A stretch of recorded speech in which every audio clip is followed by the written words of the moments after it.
Hey guys! So today gagawa tayo ng champorado with crispy dilis using ingredients na makikita nyo sa kusina nyo. Let's go! So here are the ingredients that you will need for your champorado. First, rice. We used freshly cooked rice, pero if may leftover kayo, pwede din yun. Next, tablea. We used 3 pieces of finely chopped tablea para mas madaling matunaw. And brown sugar, condensed milk, Milo, and finally, our dilis. Now let's start cooking! Step 1. Maglagay ng tubig and wait for it to boil. Once boiling, you can now add your tablea. Wait for it to simmer and mix it well para siguradong matunaw yung tablea. Then, ilagay na natin yung rice.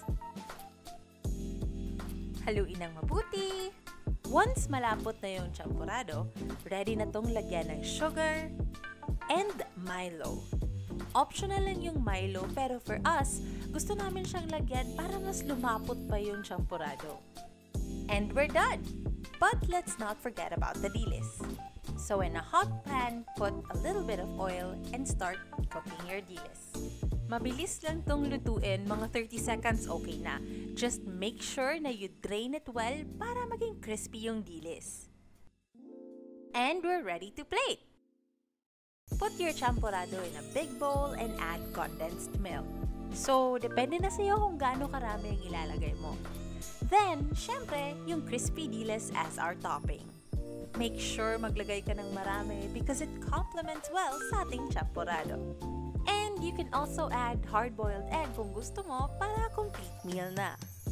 So this is our easy champorado with crispy dilis that you can easily make at home using ingredients na siguradong meron na kayo. Plus, hindi pa masakit sa bulsa. Here's a rundown of our ingredients.